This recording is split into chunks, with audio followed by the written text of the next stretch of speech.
Hello guys, नमस्कार। मैं engineer राजकुमार आप लोग को बहुत बहुत स्वागत करता हूं इस यूट्यूब चैनल पर आरके रनर क्लासेस पर। यहां पर आप लोगों के लिए रेलवे, एनटीपीसी, ग्रुप डी और अदर एग्जाम्स के लिए साइंस सब्जेक्ट का यानी विज्ञान का कुछ इम्पोर्टेंट क्वेश्चन है और उसके आंसर भी है जो वन लाइनर है, ठीक है ना। तो इस वीडियो को अंत तक देखिए और लाइक कीजिए, शेयर कीजिए और कमेंट कीजिए। और अगर आप इस चैनल से नए जुड़ रहे हैं तो सब्सक्राइब करके बेल आइकन जरूर दबा लीजिएगा। इसके पहले 2 वीडियो अपलोड कर चुका हूं, तो आप अगर वो दोनों वीडियो को नहीं देखें तो आप उस दोनों वीडियो को जाकर देख लीजिए, ठीक है। चलिए हम शुरू करते हैं। चलिए, विटामिन सी का रासायनिक नाम क्या है यहाँ पर? तो एस्कॉर्बिक अम्ल। विटामिन सी का रासायनिक नाम क्या है? एस्कॉर्बिक अम्ल, ठीक है। कौन सा कार्बनिक यौगिक सर्वप्रथम संश्लेषित किया जाता है? कोई कार्बनिक यौगिक है जिसको संश्लेषित किया जाता है तो यूरिया हो गया। जो सबसे पहले संश्लेषित, यानी ऐसे भी क्वेश्चन रहेगा कि सबसे पहले प्रयोगशाला में कौन सा यौगिक जो कार्बनिक यौगिक है बनाया गया था, तो यूरिया बनाया गया था। ऐसे याद रखिएगा, सबसे इंपॉर्टेंट। सोडियम की खोज करने वाले वैज्ञानिक कौन थे? तो हैफरी डेवी, ठीक है, हैफरी डेवी। जिन तत्वों की परमाणु संख्या समान है परंतु द्रव्यमान भिन्न भिन्न होते हैं, द्रव्यमान भिन्न भिन्न होगा तो परमाणु संख्या समान हो गया तो समस्थानिक हो गया, और परमाणु द्रव्यमान समान होगा तो समहारिक हो जाएगा। तो जो समान होगा वही चीज हो जाएगा। तो संख्या समान है तो सम अस्थानिक हो गया, द्रव्यमान अलग अलग है, ठीक है। चलिए आगे बढ़ते हैं। कहता है केवराटोमलेशिया कुछ या जीरोफलथेमिया रोग किस विटामिन की कमी का लक्षण है? बोले के मतलब कि केवराटोमलेशिया या जीरोफथेलमिया रोग किस विटामिन की कमी का लक्षण है? Vitamin A. विटामिन ए की कमी के कारण केवराटोमलेशिया और जीरोफथेलमिया रोग हो जाता है, ठीक है। चलिए आगे बढ़िए। थोड़ा सा नाम दूसरा टाइप के है तो थोड़ा पढ़ने में भी दिक्कत कभी कभी आ जाता है।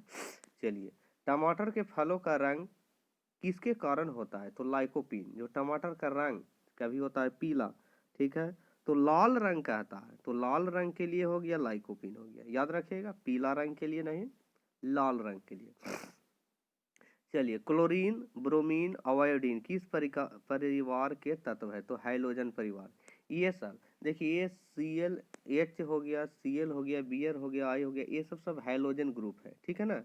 तो इस तरह तो Cl Br I याद रखिएगा, ठीक है। क्लोरीन का हो जाएगा Cl, ब्रोमीन का हो जाएगा Br परमाणु, और तत्व का रासायनिक नाम हो गया आयोडीन, माने संकेत हो गया आयोडीन हो गया I। तो इस टाइप से आप याद रखिएगा। क्लोरीन का संकेत Cl हो गया, ब्रोमीन का Br हो गया और आयोडीन का I हो गया। तो ये हाइलोजन परिवार हो गया, ठीक है। आगे बढ़िए।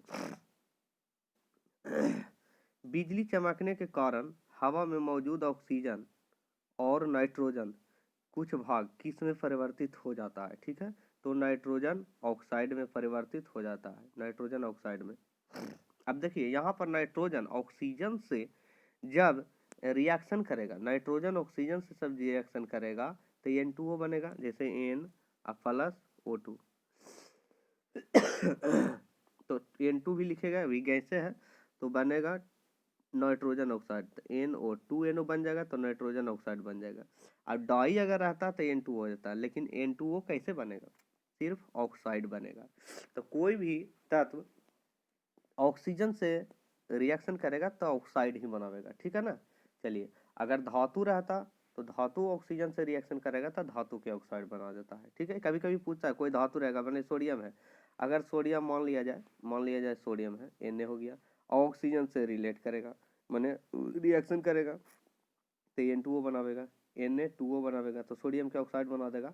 तो इस तरह से सोडियम यानी कोई धातु ऑक्साइड बना देता है, ठीक है। संकट अवस्था में हमें प्रतिकूल परिस्थिति से निपटने के लिए कौन सी ग्रंथि का स्त्रवण तैयार करता है? कहता संकट अवस्था में, हम लोग जो संकट अवस्था में रहते हैं तो हमें प्रतिकूल परिस्थिति से निपटने के लिए कौन सी ग्रंथि का स्त्रावन तैयार करता है? तो एड्रीनल ग्रंथि, एड्रीनल ग्रंथि, ठीक है। मादा एनोफिलीज मच्छर के मुखांग में चुभने वाले अंग होते हैं तो मैक्सिला और मैंडिबल, मैक्सिला और मैंडिबल जो चुभता है, जैसे मान लो मच्छर रहते हैं वो, मतलब कोई सुई टाइप का चुभता है ना, मैंने उस टाइप से, तो उसी को मैक्सिला और मैंडिबल कहते हैं। आगे बढ़िए। परमाणु भट्ठी में भारी जल का प्रयोग किस रूप में किया जाता है? मंदक के रूप में, परमाणु भट्टी में, ठीक है ना। मंदक के रूप में होता है, सॉरी। गोताखोर समुद्र के अंदर सांस लेने के लिए किन गैसों के मिश्रण का उपयोग करते हैं? तो हीलियम और ऑक्सीजन के मिश्रण रहता है जो गोताखोर जो सांस लेने के लिए यूज करता है। जूल पर सेकंड किसका मात्रक है? तो शक्ति का जूल पर सेकंड है, ठीक है ना। फेरल का नियम हवा के किस भौतिक कार्य से संबंधित है? ठीक है ना, तो दिशा, हवा के भौतिक कार्य क्या है? दिशा से मतलब है, ठीक है ना।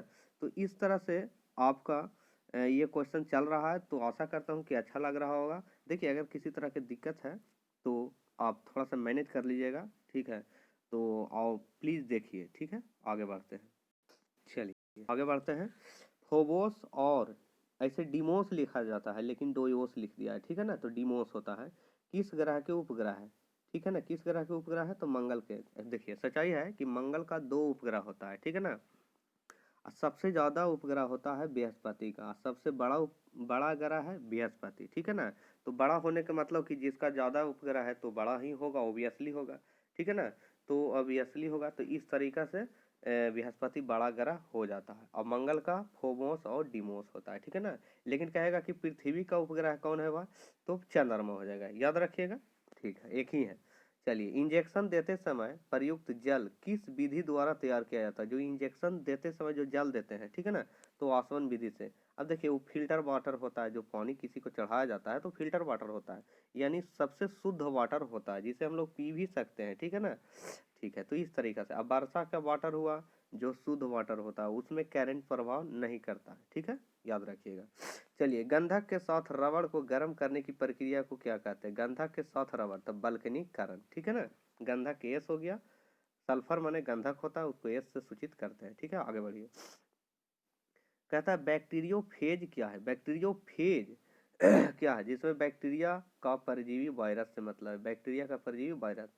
रेडियो एक्टिविटी में बीटा किरणें होती है ऋण आवेशित, बीटा किरणें ऋण आवेशित, इसके पहले भी हम बताए थे आपको कि बीटा किरण ऋण आवेशित होती है, गामा पर कोई आवेश नहीं होता है और अल्फा पर प्लस होता है, यानी अल्फा पर प्लस चार्ज होगा, बीटा पर माइनस चार्ज होगा और गामा पर 0, कोई आवेश नहीं होता है, उदासीन होता है, ठीक है, आगे बढ़िए।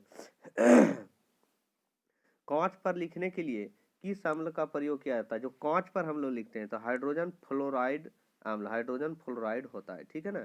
चलिए HF भी हम लोग बोल सकते हैं फ्लोराइड से, ठीक है। अच्छा आगे बढ़िए। शुद्ध सोना कितने कैरेट का होता है? जब कोई भी 24 कैरेट तो मैक्सिमम होता है, मैक्सिमम 24 कैरेट। कोई भी अगर एलिमेंट अगर कहेगा तो सोना हो गया, चांदी हो गया, हीरा हो गया, इस टाइप से, तो उसको 24 कैरेट को ही बोलते हैं, शुद्ध सोना होता है। लेकिन शुद्ध सोना का कोई भी जेवर या कुछ भी मटेरियल हम लोग नहीं बना सकते, ठीक है ना, उसमें कुछ ना कुछ एक्स्ट्रा चांदी या तांबा या कुछ दूसरा चीज मिलाया जाता है, ठीक है ना। इस तरह से वो 22 कैरेट का हो जाता है, 22 कैरेट का हो जाता है। 24 कैरेट का सोना माने ज्यादा लचीला होता है, उससे कोई भी चीज नहीं बना सकते, लेकिन 22 वाला है जो थोड़ा हार्ड हो जाता है, जिसके कारण हम लोग कुछ बना सकते हैं, आगे बढ़िए। किसी चालक के सिरों के बीच विभवांतर उसमें बहने वाली धारा के समानुपाती होता है, ये कौन सा नियम है? ओम का नियम है। ओम का नियम क्या है? देखिए I बराबर V बटे आर होता है, I बराबर V बटे आर होता है, तो ओम का नियम है, ठीक है ना। तो यानी अगर R कहेगा तो R बराबर क्या हो जाएगा? देखिए यहाँ पर R इजकल टू V बटे आई हो जाएगा, R इजकल टू V बटे आई हो जाएगा, ठीक है। यानी यानी R क्या है? R है जो प्रतिरोध है, R क्या है? प्रतिरोध। V है जो विभवांतर है, और I है जो करंट है। तो इसी रिलेशन को ओम का नियम हम लोग बोलते हैं। तो वही चीज बोल रहा है, किसी चालक में विभवांतर उसमें बहने वाली धारा के समानुपाती होता है। अब देखिए समानुपाती कैसे होगा? पहले हम उसको लाने के लिए तो V is directly proportional to I है, ठीक है, तो ये दोनों इंपॉर्टेंट है। लेकिन अगर हम इस अनुपात को अगर हम हटाते हैं, इसको अगर हम हटाते हैं तो V is equal to R into I हो जाएगा, V equal to R into I. तो R इक्वल टू क्या हो जाएगा? R equal to sorry R equal to V बटे आई हो जाएगा। तो इस तरह से हम लोग ओम का नियम लिखते हैं, वेरी वेरी इंपॉर्टेंट है, ठीक है ना। एक P बराबर वी आई भी होता है, P बराबर माने P इक्वल टू वी आई भी होता है। अगर पावर कहेगा, पावर से मतलब है तो वोल्टेज गुने एम्पियर को गुना कर दिएगा, पावर आपको आ जाएगा, ठीक है ना। और भी बहुत सारे फार्मूले जो आपको आगे मिल जाएगा, आगे बढ़िए। स्टार्च को माल्टोज में परिवर्तित करने वाला एंजाइम एमिलेज बोलता है। एमिलेज माल्टोज में परिवर्तित करता है स्टार्च को। ठीक है, आगे बढ़िए। या एमाइलेज भी बोल सकते हैं, कोई दिक्कत नहीं है, जैसे भी पढ़िए आप लोग। चलिए, परमाणु घड़ी किस प्रभाव के अंतर्गत कार्य करता है? जो परमाणु घड़ी है, पीजो इलेक्ट्रिक प्रभाव होता है। ठीक है, याद रखिएगा। चलिए, प्रत्येक पदार्थ में उसके द्रव्यमान के कारण ऊर्जा भी होती है। ठीक है, यह सिद्धांत किस वैज्ञानिक ने प्रतिपादित किया? तो आइंस्टीन ने बोला कि प्रत्येक पदार्थ में द्रव्यमान तो है। ठीक है, ये तो परफेक्ट है कि कोई भी पदार्थ है उसमें द्रव्यमान है, लेकिन उस द्रव्यमान के कारण कुछ न कुछ उसमें ऊर्जा सन्निहित होता है। ठीक है ना? ठीक है, तो वही चीज आइंस्टीन ने कहा था।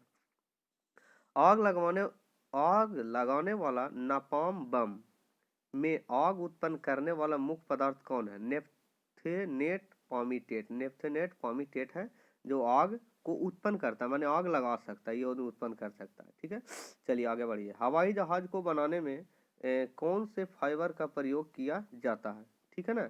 तो कार्बन फाइबर का प्रयोग किया जाता है, कार्बन फाइबर। ठीक है, जल में प्रवाह में कौन सा नियम लागू होता है? जो जल प्रवाह होता है, देखिए जल प्रवाह हो रहा है इधर, मान लिया, तो कौन सा नियम है, किस कारण से जल प्रवाहित होता है? तो बर्नौली का नियम, ठीक है ना, के कारण ही जल प्रवाह होता है। आगे बढ़िए। कहता है वायु में ध्वनि का वेग किस अवस्था में बढ़ जाता है? किस अवस्था में, मैंने कौन सा अवस्था में ध्वनि का वेग वायु में बढ़ता है? तो आर्द्रता बढ़ जाने पर वायु का वेग बढ़ जाता है। ठीक है, आंसू में कौन सा एंजाइम होता है जिससे जीवाणु मर जाता है? तो लाइसोजाइम। जो आंसू, हम मान ले कोई बच्चा रोता है या कोई, तो उसमें आंसू जो निकलता है उसमें भी कुछ एंजाइम्स होते हैं, तो लाइसोजाइम के कारण जीवाणु मर जाता है। ठीक है, अब कहता है परमाणु रिएक्टर तथा परमाणु बम में मूल अंतर क्या है? देखिए, परमाणु रिएक्टर में देखिए बहुत इंपॉर्टेंट है, याद आपको रखने वाला चीज है। कहता है परमाणु रिएक्टर में श्रृंखला अभिक्रिया होती है, श्रृंखला अभिक्रिया यानी चैन रिएक्शन, और ये नियंत्रित होती है। जो चैन रिएक्शन होता है वो नियंत्रित अभिक्रिया है। ठीक है ना, इसको हम लोग नियंत्रण कर सकते हैं, लेकिन जो परमाणु बम है अनियंत्रित अभिक्रिया है। परमाणु बम मतलब, अगर मान लिया जाए, हम अगर ऐसे बताते हैं कि हाइड्रोजन बम है, मान लिया जाए अगर हाइड्रोजन बम के बारे में बात करते हैं, तो एक बार जब फूट जाता है तो उसको हम रोक नहीं सकते हैं। लेकिन परमाणु रिएक्टर में जो श्रृंखला अभिक्रिया होता है, जो श्रृंखला माने एक हुआ, दूसरा हुआ, तीसरा हुआ, इस टाइप से होते रहता है, तो उसको हम लोग रोक सकते हैं। ठीक है ना, तो इस टाइप से वो नियंत्रित होता है। लेकिन परमाणु बम अनियंत्रित, वही परमाणु बम हो गया, हाइड्रोजन बम हो गया, ये सब अनियंत्रित अभिक्रिया, एक बार फूट गया बस तबाही। ठीक है, आगे बढ़िए। किसी वस्तु का वेग दोगुना करने से गतिज ऊर्जा कितनी हो जाती है? तो 4 गुना। देखिए, अब कहता है वेग को दुगना, मान लीजिए भी को, अगर हम पहला भी है और दूसरा 2 भी हो गया, भी को दुगना कर दिया जाए तो गतिज ऊर्जा, अगर इसका गतिज ऊर्जा 1/2 mv² होता है, यही ना होता है गतिज ऊर्जा, तो भी स्क्वायर है, यहाँ पर भी के पावर 2 है, तो यहाँ 2 भी के स्क्वायर हो जाएगा, तो 2 दूनी 4, तो यानी 4 भी स्क्वायर हो जाएगा, यानी कितना गुना हो गया? 4 गुना हो गया। तो इस तरह से हम लोग बता सकते हैं 4 गुनी हो जाएगा। ठीक है, आगे बढ़िए। अच्छा, एक चीज और बताते हैं, जो हाइड्रोजन बम है उसमें संलयन की अभिक्रिया होता है, हाइड्रोजन बम में संलयन की अभिक्रिया होती है, याद रखिएगा, इंपॉर्टेंस है। चलिए आगे बढ़िए। किस की कमी के कारण बर्फ पर चलना कठिन है? बर्फ, जैसे हम लोग कहीं भी चलना चाहते हैं, कहीं भी पैदल चलते हैं, या कोई भी गाड़ी चलता है, या कुछ भी चलता है, खाली एरोप्लेन को छोड़ दो, ठीक है ना, तो घर्षण होना जरूरी है। जब तक घर्षण नहीं होगा तब तक हम आगे नहीं बढ़ सकते। यानी बर्फ पर बहुत सारा चिकना होता है, बर्फ बहुत चिकना होता है, जिसके कारण घर्षण की कमी हो जाती है। ठीक है ना, तो इसके कारण हम लोग नहीं चल पाते। झील में फेंके हुए पत्थर के डूबने पर उत्क्षेप बल का क्या होता है? उत्क्षेप बल यानी आप थ्रस्ट बल, माने फेंक देता है कोई भी, अगर मान लिया कहीं पत्थर पानी में फेंक दिया, तो उसमें जो आप थ्रस्ट माने उत्प्लावन बल जो लगता है वो क्या होता है? तो उत्प्लावन बल नियत रहता है। क्या होता है? नियत रहता है। बिजली के बल्ब में फिलामेंट से कांच तक ऊष्मा किस विधि से संचारित होता है? देखिए, अगर मान लिया जाए बिजली के बल्ब है, थोड़ा सा देख लीजिए फिगर में, बिजली का बल्ब इस टाइप से मान लिया जाए, ऐसा रहता है। ठीक है, यहाँ पर इस टाइप से रहता है, इस टाइप से और इस टाइप से मान लिया जाए, तो यहाँ तो करंट आया, अब यहाँ पर कुछ टंगस्टन लगा रहता है, तो जिसके कारण ये पोर्शन हीट होता है। तो यहाँ से यहाँ तक जाने में कौन से काम होता है, मैंने कैसे हम पहुंचेंगे, मैंने ये हीट है जो यहाँ तक जाने में क्या कारण से कैसे पहुंचता है? तो उसको पहुंचने के लिए विकिरण की आवश्यकता है, विकिरण के कारण विकिरण से पहुंच जाता है। ठीक है, देखिए थर्मल वाला में हम लोग पढ़ेंगे कि कभी भी टेम्परेचर है तो किसके द्वारा माने पहुंच जाता है टेम्परेचर, और जैसे संवहन की क्रिया से भी टेम्परेचर बढ़ता है, ठीक है ना, विकिरण से भी बढ़ता है, ठीक है ना, तो इस टाइप से भी आगे कहीं ना कहीं ट्रांसफर होता है। तो इस टाइप से यहाँ पर बल्ब में फिलामेंट से कांच तक ऊष्मा किस विधि से, तो विकिरण विधि से, इंपॉर्टेंट रखिएगा। ठीक है ना, चलिए आगे बढ़िए। अगर वायुमंडल ना होता तो दिन की लंबाई पर क्या प्रभाव पड़ता, तो दिन की लंबाई कम हो जाता, दिन की लंबाई कम हो जाता, वायुमंडल नहीं होता तो दिन की लंबाई कम हो जाता। देखिए किसके कारण खुले में रखा दूध कुछ देर बाद खट्टा हो जाता है, किसके कारण खट्टा हो जाता है, लैक्टिक अम्ल बन जाने के कारण उसमें लैक्टिक अम्ल बन जाता है। आगे बढ़िए। आवरक ऊष्मा और विद्युत के लिए क्रमशः कौन उत्तरदायी है, सुचालक। आवरक क्या है, सुचालक, कुचालक, माने सुचालक भी है और कुचालक भी है। मैंने बोलने का मतलब क्वेश्चन समझिए, कहता है आवरक ऊष्मा और विद्युत का क्या है जो बताना है। ठीक है ना, आवरक ऊष्मा और विद्युत का क्या है, तो ऊष्मा का सुचालक, ऊष्मा का सुचालक, लेकिन विद्युत का कोई। आवरक में क्या हम करंट प्रवाह कर सकते हैं, नहीं कर सकते, इसीलिए कुचालक हो गया, इसके लिए कुचालक हो गया, इसके लिए सुचालक हो गया। ठीक है, आगे बढ़िए। जब दो हल्के नाभिक मिलकर भारी नाभिक बनाते हैं, देखिए उनमें कौन सी प्रक्रिया होती है, थोड़ा सा समझिए। यहाँ पर हल्के नाभिक का मतलब अगर हम मान लिया जाए हाइड्रोजन लेते हैं, अगर हम हाइड्रोजन लेते हैं, ठीक है, तो दो हाइड्रोजन लिया, छोटा छोटा नाभिक है, वन वन है, ई वन वन है, ई वन वन है, ठीक है, लेकिन बनेगा एच ही बना देगा, तो एच ही होता है, टू एच फोर होता है ना, तो वन ओ वन मिल के टू बन गया, तो छोटा छोटा मिल के एक बड़ा नाभिक बना रहा है।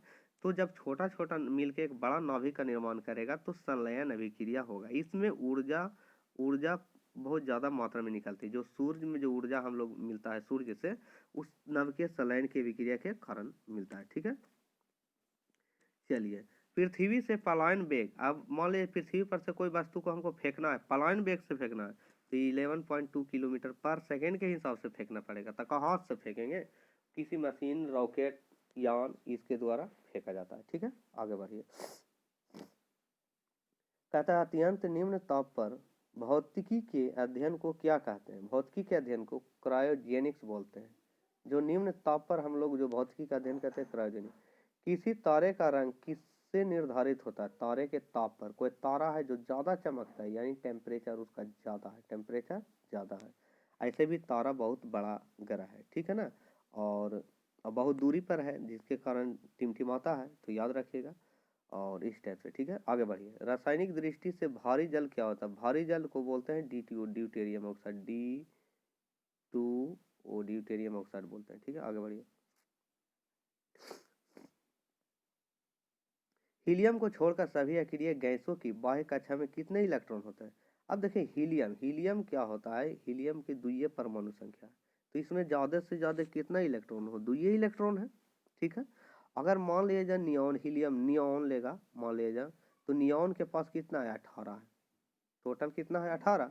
तो इसको अगर हम इलेक्ट्रॉनिक विन्यास करें, इसको इलेक्ट्रॉनिक, इसको डुप्लेट बोलते हैं, इसको कैसे बोलते हैं, डुप्लेट बोलते हैं। ठीक है, क्योंकि दो से ज्यादा है ये नहीं, तो ये डुप्लेट में आता है। ठीक है, लेकिन इसको डुप्लेट नहीं बोलेंगे, ये ऑक्टेट पूरा करेगा। देखिए इसको कैसे ऑक्टेट पूरा करेगा, अगर कोई मान लिया जाए नियॉन है, तो नियॉन है तो 18 हो जाएगा। ठीक है, नियॉन है 18 होता है, मान लिया जाए 18 ही होता है, तो 2 हो जाएगा, 8 हो जाएगा और 8 हो जाएगा, तो 8 है 2 10।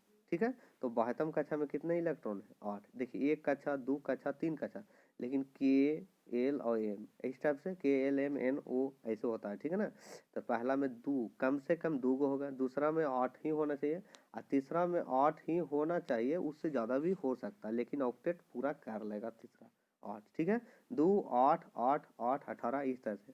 देखता नंबर ऑफ संख्या अगर कहेंगे तो उसमें बाह्यतम कक्षा में तो 2n स्क्वायर होगा, कितना होगा, 2n स्क्वायर। n हुआ जो कक्षा की संख्या होगा, अगर मान लीजिए n की संख्या 1 हो गया, 2 हो गया, 3 हो गया, 4 हो गया, इस टाइप से डालिएगा, और यहाँ स्क्वायर कीजिएगा, तो एक डालिएगा तो 2 हो जाएगा, दूसरा डालिएगा 2 दूनी 4 दूनी 8 हो जाएगा, तीसरा डालिएगा तो 18 हो जाएगा। तो इस तरह से बताया गया कि 2 8 18 32 हो गया। ठीक है, तो इस टाइप से हम लोग आगे बढ़ते हैं। चलिए आगे बढ़िए। कहता हीरा और ग्रेफाइट किसके अपरूप है, तो कार्बन के अपरूप है। हीरा और ग्रेफाइट किसका अपरूप है, कार्बन के, बस इंपॉर्टेंट है। चलिए, किस गैस में सड़े अंडों की गंध आती है? तो हाइड्रोजन सल्फाइड में, ठीक है। न्यूरॉन किसकी इकाई का नाम है? तंत्रिका तंत्र की इकाई में न्यूरॉन आता है, ठीक है ना। ठीक है, आगे बढ़िए। लौंग के तेल का प्रमुख घटक जो दांत का दर्द दूर करने में प्रयुक्त होता है, ठीक है। तो कौन सा? यूरेनॉल। यूरेनॉल जो कभी किसी के दांत अगर दर्द करेगा तो उसको लौंग का तेल दे दीजिएगा और दांत का दर्द ठीक हो जाएगा, ठीक है ना। तो इस टाइप से हम लोग जानते हैं। आगे बढ़िए। कहता आइकोनोग्राफी, आइकोनोग्राफी के अंतर्गत किस चीज का अध्ययन किया जाता है? तो इस शाखा के अंतर्गत मूर्तियों एवं प्रतिमाओं का अध्ययन किया जाता है। मूर्ति या प्रतिमा जो भी रहता है उसके बारे में हम लोग पढ़ते हैं। चलिए आगे बढ़िए। जल में प्रकाश का वेग कितना होता है? प्रकाश का वेग निर्वात में पूछेगा तो 3 × 10⁸ रहेगा तो मीटर पर सेकेंड। अब 5 रहा, अगर यहाँ पर 10⁵ रहा, ठीक है, तो किलोमीटर पर सेकेंड हो जाएगा, ठीक है। तो याद रखेगी तो। लेकिन यहाँ पर थोड़ा सा देखिए आगे, यहाँ पर बोल रहा है जल में प्रकाश का वेग। जल में कह रहा है, निर्वात नहीं है, जल में।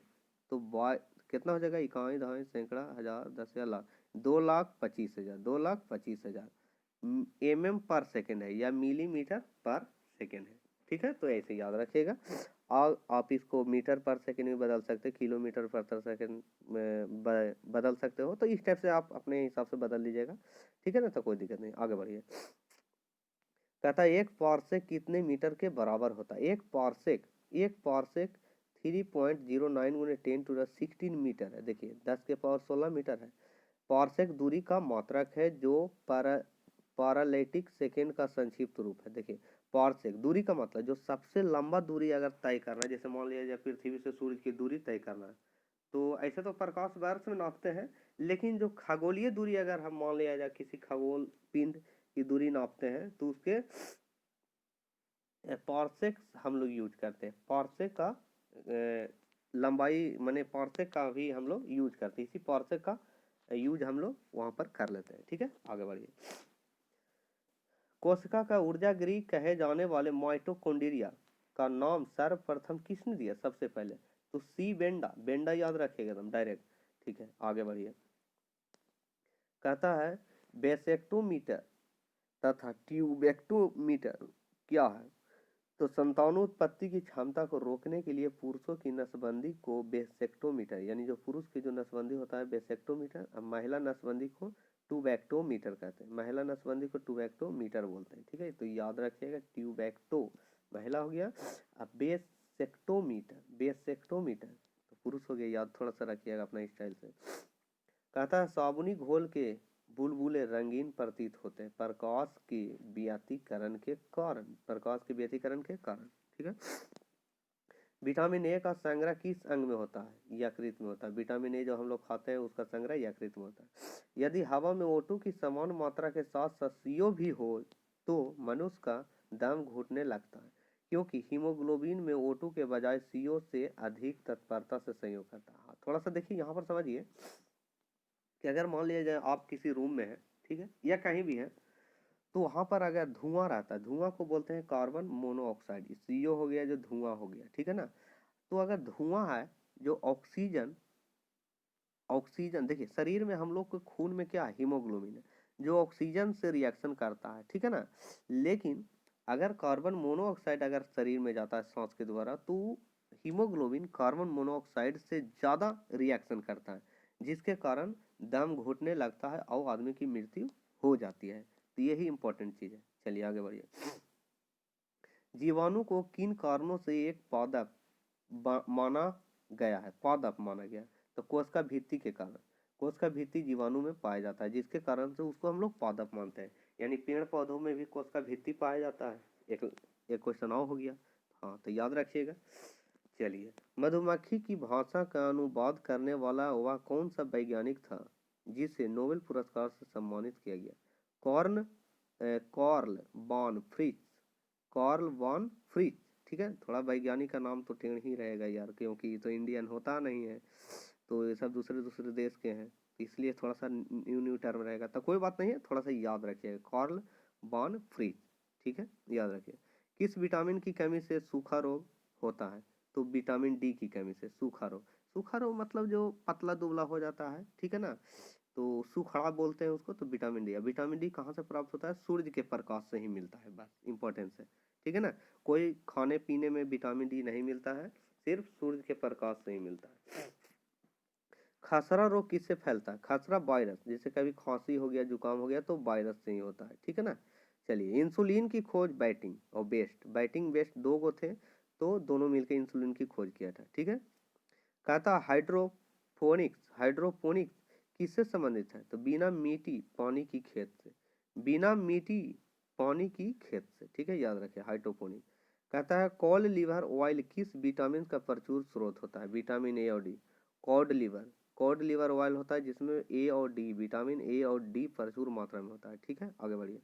किस ताप पर इंजाइम सर्वाधिक सक्रिय होते हैं? तो कोई टेम्परेचर होगा जिसमें सक्रिय हो जाता है इंजाइम, 40 डिग्री सेल्सियस पर, 40 डिग्री सेल्सियस पर काम करना शुरू कर जाता है, ठीक है, इंजाइम। अब कहता है जब दो वस्तुएं तीसरी वस्तु के तापीय संतुलन में है तो वे परस्पर भी तापीय संतुलन में होती है। यह नियम किसका है?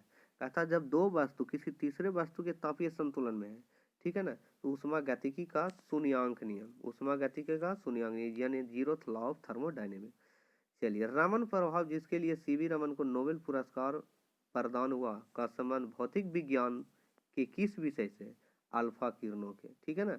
और रमन प्रभाव, रमन वाले जो दिन है 28 फरवरी को मनाया जाता है, भौतिक विज्ञान में उनको मिला था प्राइज, तो ये सब इम्पोर्टेंट है, ठीक है ना। अल्फा किरणों के लिए ही मिला था इसको, इनको सॉरी, तो ये याद रखिएगा। आगे बढ़िए। पटाखों व बारूद में लाल रंग किसके कारण होता है? स्ट्रोंशियम के कारण लाल रंग रहेगा। कोई पटाखा अगर छूटता है तो कभी लाल, पीला, हरा, नीला इस टाइप, तो स्ट्रोंशियम के कारण लाल रंग, याद रखिए। जेट इंजन की कार्यप्रणाली किस भौतिक राशि के संरक्षण पर आधारित है? तो जेट इंजन संवेग संरक्षण के सिद्धांत पर कार्य करता है।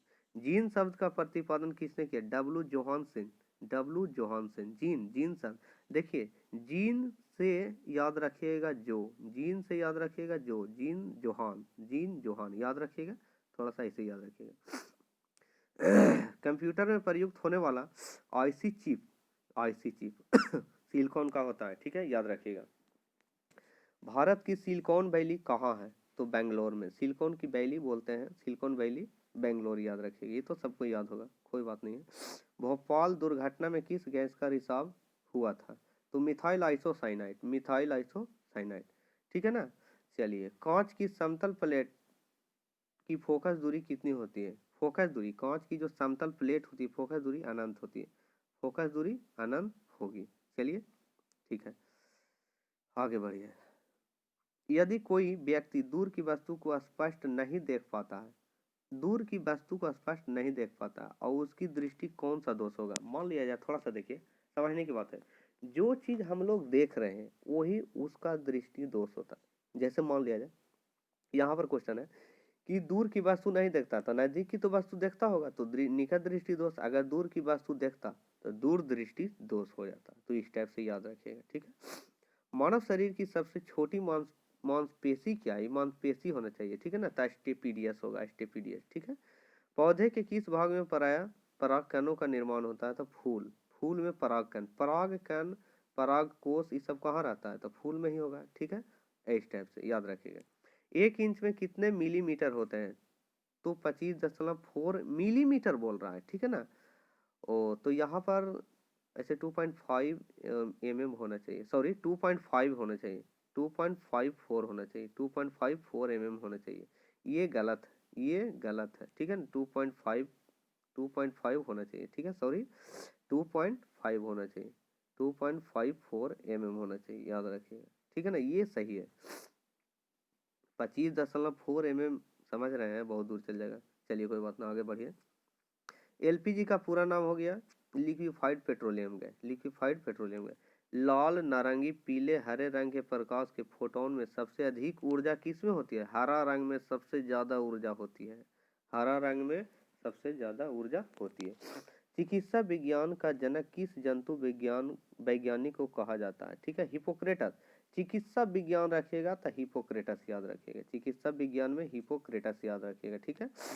चलिए, अनुवंशिकी के नियम बनाने वाले श्रेय किस वैज्ञानिक को जाता है? अनुवंशिकी से मतलब है मेंडल, ग्रेगर मेंडल, याद रखिएगा, ठीक है।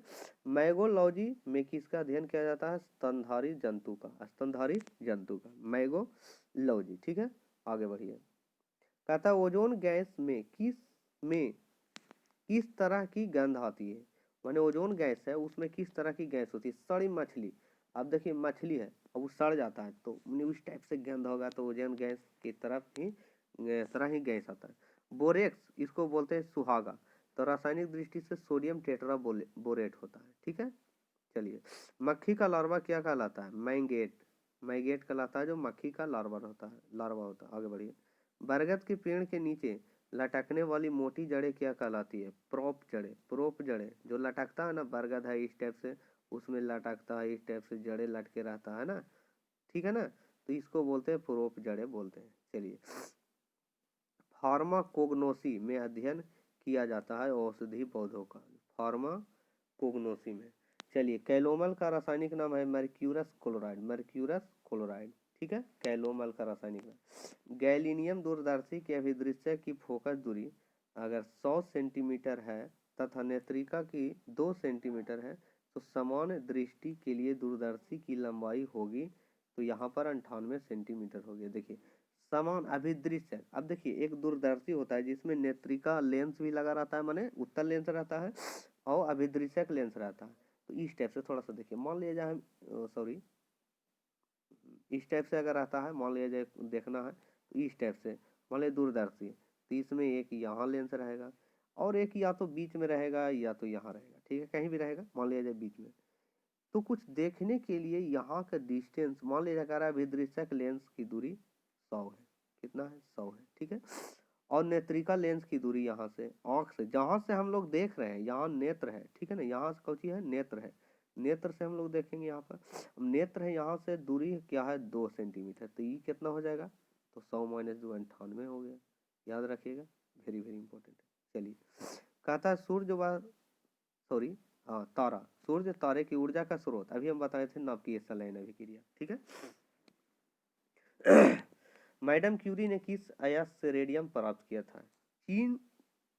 चीप ब्लेड से, ठीक है ना, चीप ब्लेड से मैडम क्यूरी ने जो रेडियम प्राप्त किया, चीप ब्लेड, ठीक है ना, अब लिखा होगा थोड़ा, चीप ब्लेड है इस टाइप से, याद रखिएगा। चलिए आगे बढ़िए। रेशम का कीट अपने भोजन के लिए किस पौधे या पेड़ की पत्ती का प्रयोग करता है? शहतूत की पत्ती, ठीक है ना, याद रखिएगा। कहता है खाद्य तेलों को किस प्रक्रिया से वनस्पति घी में बदला जाता है? हाइड्रोजनेशन के कारण कोई खाद्य तेल है उसको से हम लोग घी बना देते हैं, वनस्पति घी, डालडा, ठीक है ना, याद रखिए। ध्रुवन किस प्रकार की तरंगों का गुण है? तो अनुप्रस्थ तरंग, ठीक है ना, ध्रुवन तरंग कहेगा तो बस कोई भी कम रहे प्रकाश से रिलेटेड अनुप्रस्थ, याद रखिएगा। धातु के विद्युत की सुचालक होने का कारण क्या है? उनमें अधिक संख्या में मुक्त इलेक्ट्रॉन की उपस्थिति। देखिए, जिसमें ज्यादा इलेक्ट्रॉन होगा वो ज्यादा प्रवाहित होगा, ठीक है ना, तो उस सुचालक सबसे ज्यादा होगा। कौन सी धातु, ठीक है, मजबूती में स्टील के बराबर, किंतु भारत में उससे लगभग आधी होती है? कौन सी धातु मजबूती में स्टील के बराबर है किंतु भारत में उससे लगभग आधी होती है? टाइटेनियम, ठीक है। सॉरी, भारत में नहीं, भार में होना चाहिए, यहाँ पर क्या हो गया? भार में, ठीक है ना, यहाँ पर देखिए लिख दिया है, टाइपिंग में गलत है, तो यहाँ होना चाहिए भार में, ठीक है ना, भार याद रखिएगा, भार में उसके लगभग आधी होती है, भार में उससे कम होता है, ठीक है। चलिए, पलेगरा रोग है, यहाँ पर सेग लिख दिया, पलेगरा रोग किसके कमी के कारण होता है? ठीक है ना, तो नियासिन के कमी के कारण, थोड़ा याद रखिएगा, इंपॉर्टेंट चीज याद रखिए, वो बाकी छोड़िए ना गलती के, वो सब उससे क्या मतलब है। 14 वाष्प घनत्व वाली गैस का अनुभार कितना हो गया? अनुभार देखिए, जिसका वाष्प घनत्व 14 है तो उसका अनुभार हो गया 28, जैसे नाइट्रोजन का परमाणु संख्या 14 है, भार हो गया 28, ठीक है। सोडियम के सॉरी सिलिकन का, यहाँ पर नाइट्रोजन नहीं होगा, सॉरी सिलिकन होगा, सिलिकन का 14 होता है और उसका परमाणु भार 28 होगा, ठीक है। सोने के आभूषण बनाने के लिए सोने में कौन सी धातु मिलाई जाती है? तांबा धातु। देखिए अभी बताएं, तो सोना का ऐसे 24 कैरेट का सोना होता है जो ओरिजिनल होता है, उसमें तांबा धातु मिला दिया जाने के बाद 22 कैरेट का हो जाएगा। कितना कैरेट का हो जाएगा? 22 कैरेट का हो जाएगा। ठीक है। विषाणु को क्रिस्टल के रूप में सबसे पहले प्राप्त करने के लिए किस वैज्ञानिक को नोबेल पुरस्कार से सम्मानित किया? स्टेनले को। ठीक है ना, स्टेनले को। विषाणु के क्षेत्र में विषाणु को क्रिस्टल के रूप में सबसे पहले प्राप्त किया था तो स्टेनले ने। ठीक है, याद रखिएगा। कहता है अम्लीय मृदा को सुधारने के लिए प्रयोग में लाते हैं चूना। जैसे अम्लीय मृदा, जहाँ पर मान लिया जाए मृदा है एसिडिक सॉइल है, ठीक है ना, उसमें अम्ल की मात्रा बढ़ गया है कोई मृदा में, तो चूना छीड़ देते हैं चूना। ठीक है ना, चूना छिड़ते हैं। CaO को बोलते हैं चूना बोलते हैं, CaO को चूना बोलते हैं। और CaCO3 को कैल्शियम कार्बोनेट हो गया, ये भी एक चूने हैं, लेकिन चूना ये ओरिजिनली है। ठीक है ना, ये तो संगमरमर का सूत्र हो जाता है। ठीक है, आगे बढ़िए। स्टार्च को माल्टेज में परिवर्तित करने वाला एंजाइम हो गया इमाइलेज। ठीक है, एमाइलेज। किस अंग की गड़बड़ी से मधुमेह की बीमारी होने की संभावना है? तागनाशय में। ठीक है, पैनक्रियाज बोलते हैं। आगे बढ़िए। अवतलोत्तल लेंस कैसा होता है? अभिसारी लेंस। अवतल से ही मतलब अवतल अभिसारी होता है। ठीक है ना, अभिसारी या अपसारी। ठीक है, तो दोनों में से कौन होगा? तो अभिसारी होगा। चलिए, यहाँ पर अभिसारी होगा।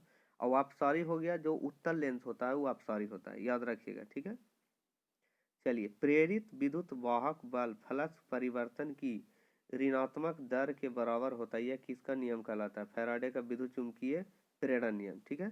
पोजिट्रॉन की खोज कब और किसने की? एंडरसन ने। पोजिट्रॉन की खोज एंडरसन 1932 में। एंडरसन, पोजिट्रॉन, एंडरसन, याद रखिएगा। ठीक है। किस प्रकार के लोहे में कार्बन की मात्रा सबसे कम होती है? तो पीटवा लोहा में कार्बन की मात्रा सबसे कम होता है। चलिए, कहता है वाटर गैस किन दो गैसों की मिश्रण होती है? कार्बन मोनोऑक्साइड और हाइड्रोजन गैस, यानी H2+CO मिला देगा तो वाटर गैस हो जाएगा। एंटीपायरेटिक्स का प्रयोग किस कार्य के लिए किया जाता है? शरीर का दर्द और बुखार को उतारने के लिए एंटीपायरेटिक्स दवा है, उसका शरीर दर्द बुखार के लिए यूज करते हैं। डीएनए का डबल हेलिक्स मॉडल किसने दिया था? तो वाटसन और क्रिक ने डबल हेलिक्स मॉडल, ठीक है ना, डीएनए दिया था। ठीक है। रॉबर्ट कोच ने 1905 में नोबेल पुरस्कार किस कार्य के लिए मिला? रॉबर्ट कोच को। ठीक है ना, तो सर्वप्रथम जीवाणु का कृत्रिम संवर्धन तथा एंथ्रैक्स व टीबी के जीवाणु को अलग करने के लिए। ठीक है ना, एंथ्रैक्स वो भी जानवर में होता है एंथ्रैक्स, और टीबी तो सभी माने मानव में ही होता है टीबी, तो इसके जीवाणु यानी जीवाणु से ही सब रिलेटेड है, तो इसको अलग करने के लिए। ये सब बीमारी कैसे होता है? जीवाणु के कारण। ठीक है। टोकोफेरॉल किस विटामिन का रासायनिक नाम है? टोकोफेरॉल, विटामिन ई का टोकोफेरॉल बोलते हैं। अब विटामिन ई कोई लड़का या लड़की या किसी को गोर बुलाक होना है, उन्हें साफ सुथरा होना, तो विटामिन ई का यूज कीजिए, साफ हो जाइएगा। ठीक है, चलिए आगे बढ़िए। कोलाइटिस रोग में प्रभावित होने वाले अंग है छोटी व बड़ी आंत। छोटी व बड़ी आंत कोलाइटिस रोग से प्रभावित अंग है। चलिए आगे बढ़िए। कोबाल्ट ऑक्साइड कांच का कौन सा रंग प्रदान करता है? गहरा नीला। गहरा नीला, कोबाल्ट ऑक्साइड गहरा नीला। रॉकेट के ऊपर जाने का सिद्धांत रेखीय संवेग संरक्षण। रेखीय संवेग संरक्षण के कारण ही रॉकेट जाता है। ठीक है। डेनियल सेल में प्रयुक्त धातुएं हैं तांबा और जस्ता। तांबा और जस्ता। चलिए आगे बढ़िए। डेनियल सेल में प्रयुक्त धातुएं हैं तांबा और जस्ता। ठीक है। नीले लिटमस पत्र को लाल कौन करता है? तो अम्ल। अम्ल होता है जो नीले लिटमस को लाल कर देता है। क्षार है जो लाल को नीला कर देता है, याद रखिएगा। ओरिजिन ऑफ स्पीसीज नामक पुस्तक किसने लिखी थी? डार्विन ने, ओरिजिन ऑफ स्पीसीज। ठीक है। पौधों में प्रोटीन निर्माण के लिए आवश्यक तत्व है नाइट्रोजन। अब प्रोटीन कोई भी पौधा है मान लिया जाए, तो उसमें प्रोटीन कैसे आएगा? तो नाइट्रोजन से ही आता है। ठीक है ना। अब कहता है दलहन के पौधों की जो जड़ है उसमें क्या पाया जाता है? तो नाइट्रोजन ही रहता है। ठीक है। हाइड्रोपोनिक्स किसे कहते हैं? पौधे के मृदा विहीन संवर्धन को, जहाँ बिना मृदा का ही संवर्धन का होता है, बिना मृदा का ही संवर्धन हो जाता है, तो हाइड्रोपोनिक्स कहते हैं। ठीक है। चलिए आगे बढ़िए।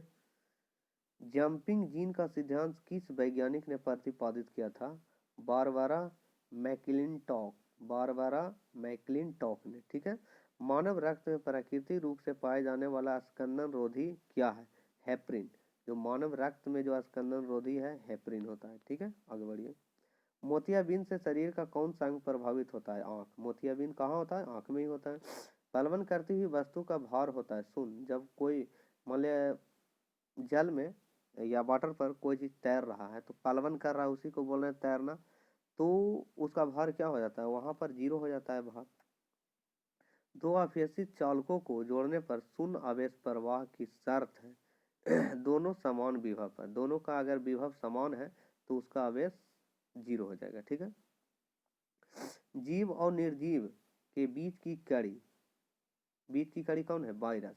जीव और निर्जीव के बीच की कड़ी कौन है? वायरस। ठीक है आगे बढ़िए। केंद्रक की खोज किस वैज्ञानिक ने की थी? रॉबर्ट ब्राउन ने केंद्रक की खोज की थी। डाइस्टेज इमजाइन किसका पाचन करता है? स्टार्च का। डाइस्टेज इंजाइम स्टार्च का पाचन करता है। डीएनए की रचना किसने दी थी? वाटसन और क्रिक ने। ये तो हो गया। ठीक है, आगे बढ़िए।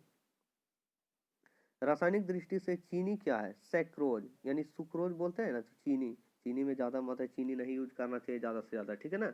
ठीक है, तो इस तरह से इसको में सैक्रोज की मात्रा ज्यादा होता है, सैक्रोज सुक्रोज बोलते हैं। ठीक है, आगे बढ़िए। कहता नाभिकीय रिएक्टर में भारी जल मंदक के रूप में उपयोग करते हैं। भारी जल का मंदक के रूप में उपयोग करते हैं। ठीक है। लेजर बीम की सहायता से 3D बीम बनाने की विधि क्या कहलाती? होलोग्राफी। होलोग्राफी बोलते हैं, होलोग्राफी। लेजर बीम की सहायता से 3D प्रतिबिंब बनता है। आगे बढ़िए। ठीक है।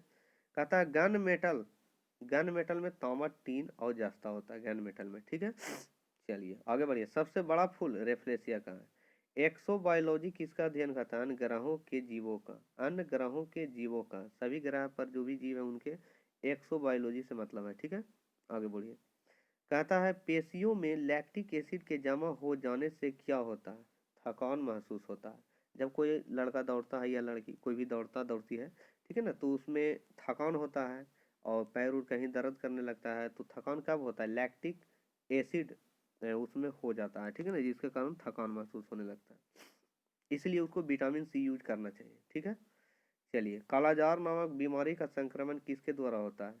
सैंड फ्लाई के द्वारा। सैंड फ्लाई के द्वारा कालाजार नामक बीमारी होता है। ग्रीन हाउस प्रभाव का क्या मतलब है? वायुमंडल में कार्बन डाइऑक्साइड की मात्रा बढ़ जाना।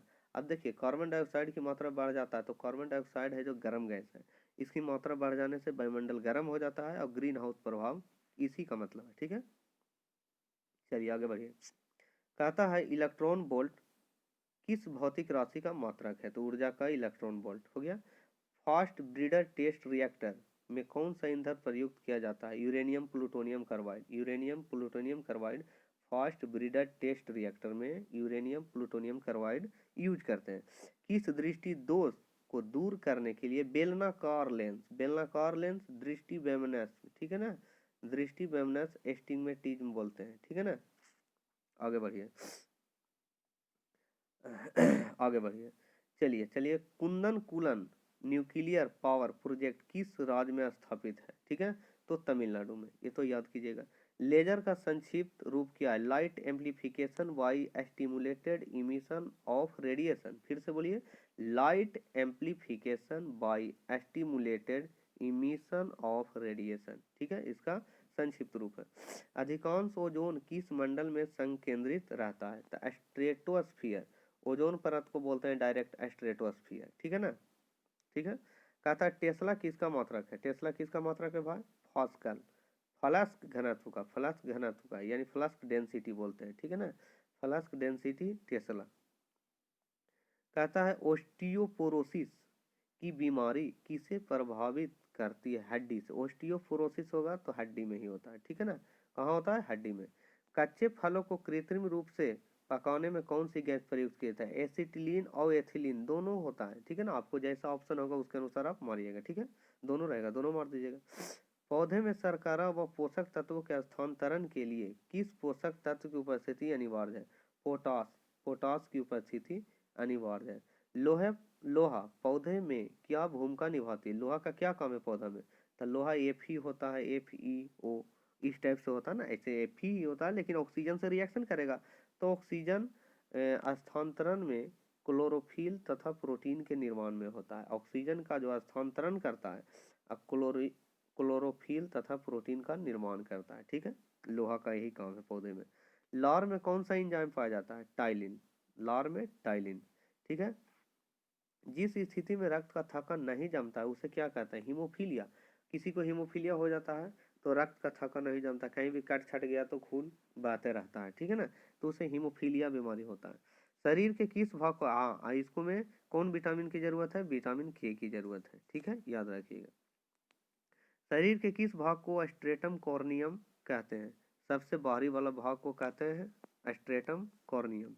कहता है ऊपरी बाहु की अस्थि किस नाम से जानी जाती है? ह्यूमरस से। ह्यूमरस से ऊपरी बाहु की अस्थि जानी जाती है। डीएनए का आनुवंशिक कोड किस वैज्ञानिक ने किस वर्ष ज्ञात किया? डीएनए हरगोविंद खुराना ने। हरगोविंद खुराना। ठीक है ना, डीएनए का आनुवंशिक कोड। आगे बोलिए।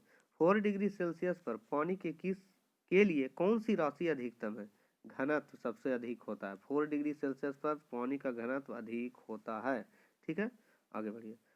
चट्टानों की आयु ज्ञात करने के लिए रेडियो सक्रिय आयु अंकन में किस समस्थानिक का प्रयोग करते हैं? यूरेनियम का उपयोग करते हैं। यूरेनियम डेटिंग विधि से चट्टानों की आयु हम लोग पता लगाते हैं। ठीक है, किस कोशिकांग की आत्महत्या की थैली कहते हैं? किस कोशिका को? तो लाइसोसोम। लाइसोसोम को बोलते हैं आत्महत्या की थैली। ठीक है, याद रखिएगा। कहता है जे रॉब टर्न ओपेनहाइमर। जे रॉब टर्न ओपेनहाइमर, ठीक है ना, के नाम से के साथ किसका आविष्कार जुड़ा हुआ है? जे रॉब टर्न ओपेनहाइमर के नाम के साथ किसका आविष्कार जुड़ा हुआ है? परमाणु बम का। इसने किसका आविष्कार किया? परमाणु बम का आविष्कार किया। कौन भाई? जे रॉब टर्न ओपेनहाइमर। ठीक है, सिलिकोसिस की बीमारी कहाँ पर काम करने वाले लोगों को होने की संभावना रहती है? सिलिकोसिस, तो सिलिका की खदान में काम करने वाले लोगों से। ठीक है, आगे बढ़िए। एक हरी पत्ती अंधेरे कमरे में रखकर लाल प्रकाश से प्रकाशित की जाती है तो पत्ती कैसी दिखाई देगी? काला। अच्छा, काला कैसे भाई? हरा यानी ग्रीन, और प्लस रेड होगा तो ब्लैक बन जाएगा। ठीक है ना, ब्लैक बनेगा। ठीक है ना, यानी ब्लू मत समझिएगा, तो ब्लैक बनेगा। ठीक है ना, चलिए आगे बढ़िए। जब जर्मेनियम क्रिस्टल से सूक्ष्म मात्रा में आर्सेनिक की अशुद्धि मिला दी जाती है तो बनता है एन टाइप सेमीकंडक्टर। कौन सी बनता है भाई? एन टाइप सेमीकंडक्टर बनता है। आगे बढ़िए। ट्रांसफार्मर का क्रोड किस धातु का बना होता है? नर्म लोहे का बना होता है। जो ट्रांसफार्मर में जो क्रोड होगा, ट्रांसफार्मर जो बेंडिंग बनाया जाता है अंदर में जो भी रहता है तार, वो नर्म लोहे का बनता है। ठीक है, कहता है रेडियो एक्टिविटी की खोज किस वैज्ञानिक ने की थी? Henri Becquerel. Radioactivity Henri Becquerel. यदि किसी कॉनकेव कनकेव बोल रहा है, ये ऐसे लिखा है। ठीक है ना, यदि किसी कॉनकेव दर्पण को, एगो कनकेव होगा एगो कन्वेक्स होगा, लेकिन ये बोल रहा है कॉनकेव दर्पण को पानी में डुबाया जाता है तो उसकी फोकस दूरी पर क्या प्रभाव पड़े? उसकी फोकस दूरी अपरिवर्तित रहेगी। ठीक है ना, उसकी फोकस दूरी अपरिवर्तित रहेगा, किसी प्रकार का चेंजिंग नहीं होगा। ठीक है, आगे बढ़िए।